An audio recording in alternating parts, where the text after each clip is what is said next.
Esta exposição, Espaço para o Corpo, representa a primeira parceria entre Serralves e a SOGRAP.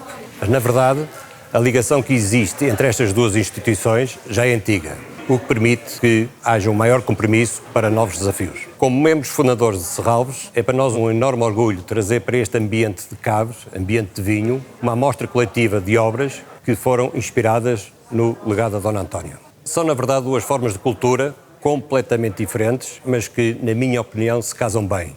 Vinho e arte, que neste momento podem ser visitadas num momento só. A exposição Espaço para o Corpo foi especialmente concebida para o espaço das Caves Ferreira, em Vila Nova de Gaia, e toma como ponto de partida a natureza muito particular deste espaço como uma experiência sensorial, tendo em conta a sua luminosidade ou a penumbra do interior, o aroma, a umidade, etc. E, portanto, no fundo é um espaço no qual todos os sentidos estão alerta, o nosso corpo está alerta. Por outro lado, tomámos como inspiração o legado da Dona Antónia Adelaide Ferreira, a Ferreirinha, como a conhecemos, e os prémios que são dados em seu nome anualmente a mulheres de reconhecido mérito profissional nas áreas da cultura, do empreendedorismo e também da ciência.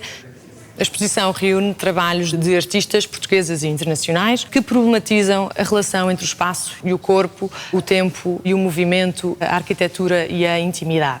A exposição inclui 16 obras, datadas desde o final dos anos 60 até à atualidade, no fundo cobrindo o arco temporal representativo da coleção de Serralves, e as peças vão se relacionando com os diferentes espaços que ocupam ao longo deste percurso. Outro aspecto muito importante para a concepção desta exposição foi a dimensão urbana que este espaço tem. Os espaços das caves foram ocupando espaço à cidade. Neste momento estamos no Largo da Cruz, que é o hall de entrada das Caves Ferreira, que foi outrora um largo da frente ribeirinha de Gaia. O espaço seguinte é um longo corredor que foi a Rua da Praia, até onde a praia tinha chegado, e, portanto, há esta relação que se mantém na toponímia dos espaços ao longo do percurso, esta relação com a memória do que foi este espaço ao longo do tempo. E esta relação com a cidade e com a arquitetura é também muito presente na exposição. Começamos exatamente no Largo da Cruz com uma escultura de grande escala da artista polaca Monika Sosnowska. Esta peça, Gate 1, é inspirada num portão de uma residência que, no fundo, separava também o espaço público do espaço privado e surge aqui distorcida em forma e em função num espaço que também já foi público e que agora é um espaço interior. E, portanto, há esta relação entre dois tecidos urbanos diferentes. Ao longo da Rua da Praia são apresentados trabalhos da artista Ângela Ferreira, que também tem uma relação e uma tensão entre a arquitetura e o seu usufruto. Estes trabalhos pertencem a uma série de 93, sem título da série Marquises. Como sabemos, estas construções, que são muitas vezes precárias, ilegais e bastante frágeis, marcam a paisagem urbana e suburbana por todo o país. Para além da documentação e das imagens que podemos ver destes espaços, a artista criou um conjunto de objetos que, seguindo as linhas depuradas e o formalismo de alguma arquitetura modernista, reproduz um arquétipo de marquise estilizado e modernizado e, no fundo, criando esta tensão entre os ideais da modernidade e a realidade social contemporânea. Ao fundo da Rua da Praia apresenta-se o trabalho Polaroid, de Susana Mendes Silva. É um vídeo que documenta a revelação de uma fotografia instantânea, de uma Polaroid, na qual surge o retrato da artista. É, na verdade, um dos primeiros autorretratos que a artista cria, mas à medida que nos vamos aproximando e que vamos vendo a fotografia a revelar-se, percebemos também que não se trata de um processo de revelação da artista que, no fundo, nega intencionalmente o derradeiro momento de intimidade ou de exposição e de confronto visual com o espectador. Antes de passarmos para o espaço seguinte, podemos já ouvir um diálogo enigmático presente na obra de Cristina Mateus, a obra intitulada Sim e Não, de 96, e que inclui, no fundo, a mesma imagem de um rosto feminino duplicado que mantém consigo um diálogo compassado, monossilábico, com apenas estas duas palavras, sim e não. Não. Sim. Este trabalho inclui uma reflexão crítica acerca de uma série de estruturas e de sistemas binários, desde questões de género, sociais, éticas, morais e também tecnológicas. Os dois vídeos são exatamente idênticos, têm apenas um desfazamento. Aqui o vazio e o espaço físico e temporal define também aqui a presença da obra. O espaçamento entre os dois rostos, a discrepância entre duas faces da mesma pessoa, o tempo entre pergunta e resposta. Um pouco mais à frente, apresentamos dois trabalhos que se relacionam de uma forma muito subtil. O trabalho de Cristina Iglesias, sem título, de 89, que é quase imperceptível, que se funde com o espaço. Cristina Iglesias é uma artista que trabalha exatamente na conformação de espaços, seja de espaços intersticiais, como é o caso desta escultura que se adoça ao espaço, às paredes, ao conjunto arquitetónico, seja a criação de grandes ambientes. No vídeo que vemos junto a esta peça, parece também algo estar a tentar romper a superfície. E neste caso é o corpo da artista de origem cubana, Ana Mendieta, que tem um trabalho de uma relação espiritual com a terra e com os elementos muito forte e muito icónica, e que neste trabalho, Untitled Grass Breathing, de 75, o que vemos no fundo é exatamente a terra a respirar ou algo a tentar brotar dela. E há, portanto, esta relação muito intrínseca com a natureza, com um processo de morte e de renascimento da artista, que está, no fundo, a criar espaço para o seu corpo existir, espaço para respirar. Ao longo do percurso sombrio que une os dois pisos das caves, são apresentadas duas peças em vídeo de artistas que também se afirmaram durante os anos 60 e 70, tal como Ana Mendieta, e que reclamam para si a possibilidade de recorrer ao seu corpo não só como objeto, mas como agente artístico. No fundo, rejeitando a imagem canónica do corpo da mulher enquanto objeto, perpetuado pelo olhar masculino, e reclamando como forma e força de expressão. O trabalho da artista brasileira Anabela Geiger, uma pioneira na videoarte no Brasil.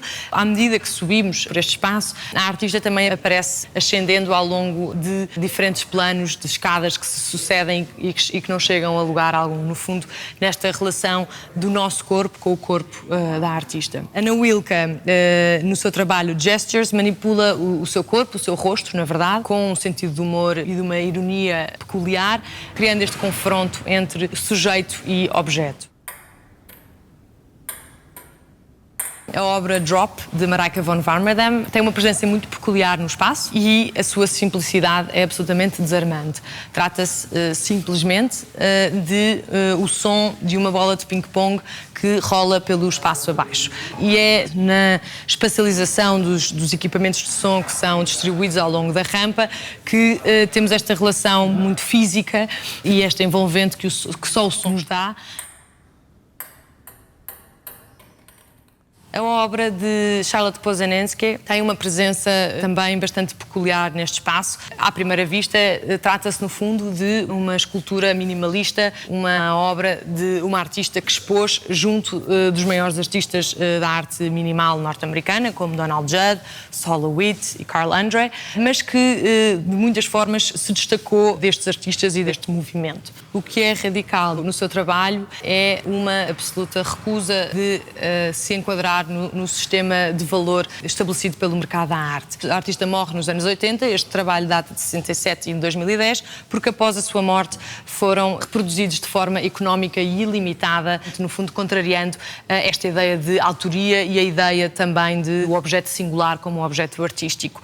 Outra característica importante desta peça, ela existe em série, neste caso temos 4 elementos, podem ser mais, que podem ser conjugados entre si de formas diferentes e, portanto, há também esta partilha da questão autoral com quem expõe as suas obras. O trabalho de Adelina Lopes e de Dara Birnbaum partem da natureza peculiar do espelho enquanto instrumento de representação, mas também de ilusão. Por um lado, o trabalho de Edelina Lopes surge como uma encenação de um acidente, que é, na verdade, minuciosamente controlado pela artista, e, portanto, surge aqui a ideia da realidade enquanto uma entidade fragmentada e necessariamente mutável, e também o trabalho de Dara Birnbaum explora estas questões na sua relação com a imagem da artista, com uma autorrepresentação, na qual é criado um jogo visual que nos confunde e que nos deixa sem exatamente perceber qual é a imagem real, qual é a imagem refletida e, portanto, contribuindo para esta ideia da identidade e da realidade enquanto entidade fugaz, efêmera e necessariamente fragmentada. Ana Jota, uma artista de uma ironia e de um sentido de humor mordaz, cita e apropria imagens, textos, objetos de diferentes fontes, seja da história da arte, da cultura popular, do seu dia-a-dia, questionando conceitos de autoria e de originalidade. Os trabalhos que aqui apresentamos constituem esta série de objetos misteriosos, intitulada Mon Petit Crochet, na qual a artista apropria as famosas manchas de Rorschach, utilizadas na avaliação de padrões psicológicos, e transforma-as em objetos de porcelana, biscuit, e, portanto, objetos frágeis, cristalinos, neutralizados, esvaziados. A questão que está subjacente ao teste de Rorschach mantém-se em relação a estas obras. No fundo, o que poderá ser isto? No espaço do museu encontramos duas peças, uma obra de pequenas dimensões da artista polaca Paulina Olauska, que de alguma forma se relaciona com o início da exposição, com as obras de grandes dimensões de Mónica Sosnowska e de Ângela Ferreira, aqui numa escala de intimidade, relacionando-se ainda com a arquitetura, e neste caso a arquitetura vernacular e também as técnicas tradicionais.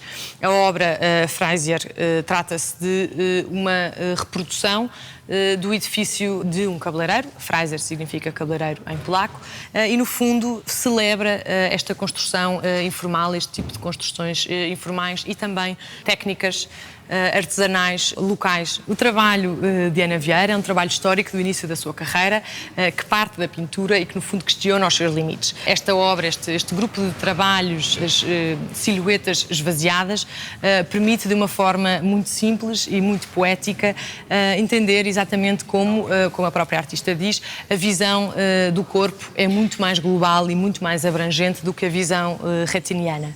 You see things that move without you noticing it. You notice they have moved. A exposição termina no Jardim da Ema com a obra Words for Gardens, de Luísa Cunha.